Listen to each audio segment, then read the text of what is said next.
All right, folks, welcome back. So we just passed our plumbing inspections, both gas and GWV, or fresh water, whatever you want to think of it as.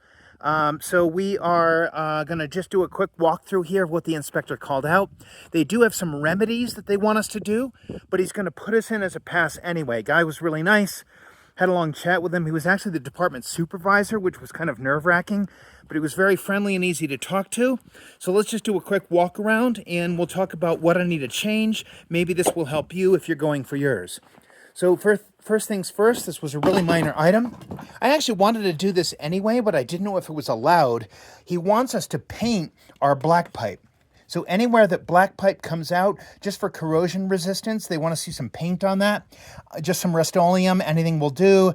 I'm going to probably just paint it this green, see if I can find a matching paint at the store today, and get that installed for tomorrow. So that'll be a really easy task here. Just hit it with a rattle can. Let's see. Let's come inside the house. There's an item that's on the roof that I can't show because I'll have to walk back over there, and I don't want to bore you with that. But coming out of the roof, two things. One is he does want me to actually remove the vent that's not being used. So not just have it there, but actually take it out. So what I'll have to do is pull that flashing out, stitch some shingles that I do have extras of in there to cover that up, and just remove that vent so it's out of the roof here. So I'm going to take care of that this weekend. And also my other vent was coming up too far. I had it about 2 feet out because I wasn't sure what the length was. This one was a little bit confusing. They do want to see accessibility for an AAV. So the AAV is back behind my sink here, and he wants us to add this box on it. So I'll get that taken care of.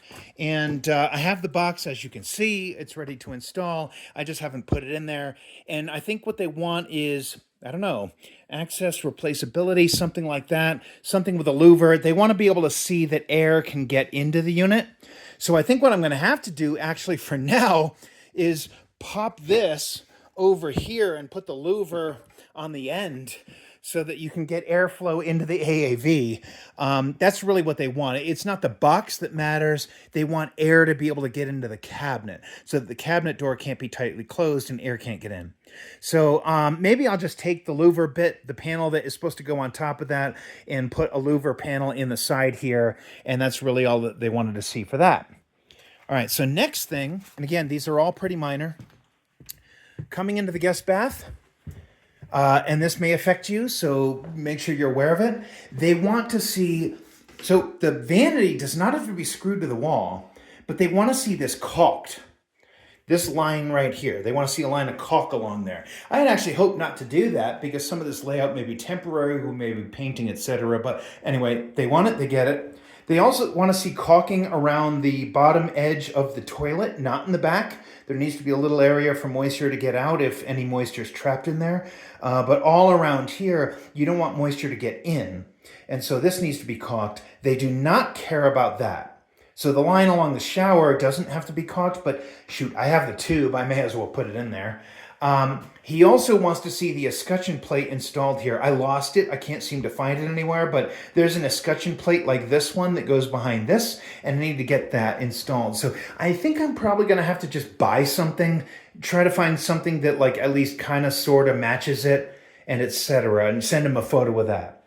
Let's see. Coming into the laundry room, I put the PRV overflow tube and the condensate tube down through a hole and then goes down to the ground. That was just my interpretation of what we were supposed to do. That's not correct.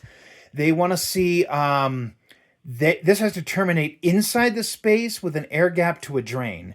So I don't know if this is just a Colorado requirement or something that's global, but what he wants me to do is run this straight down, support it with a standoff from the wall, and put a hub drain in here. And what he said to do was put a 3-inch to 2-inch bell reducer in here, and then put like a, the tube kind of with a 1-inch air gap. So the tube has to come straight down and dead end right on top of that with a 1-inch air gap, and then the hub will make a nice drain here down through the floor. I'm going to take this pan out and cut it smaller.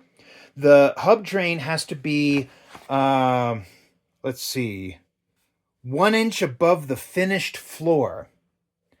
and then an inch air gap. So the drain will be an inch above the finished floor, and then an air gap above that.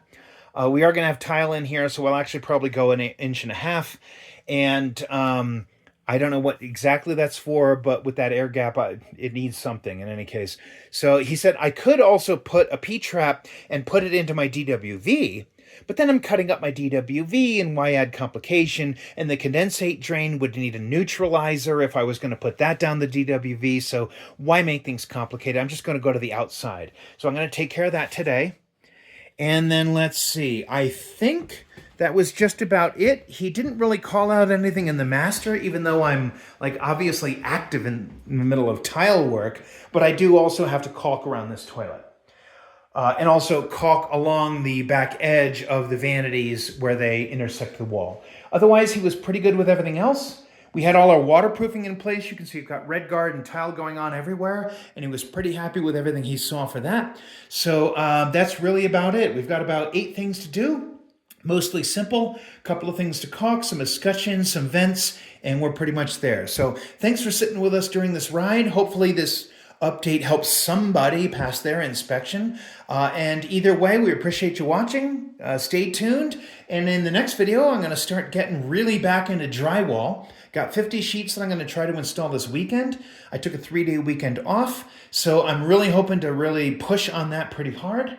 And then hopefully next week, going into the final week, we'll be able to do our final electrical and then move for our CO. Thanks for watching and wish us luck.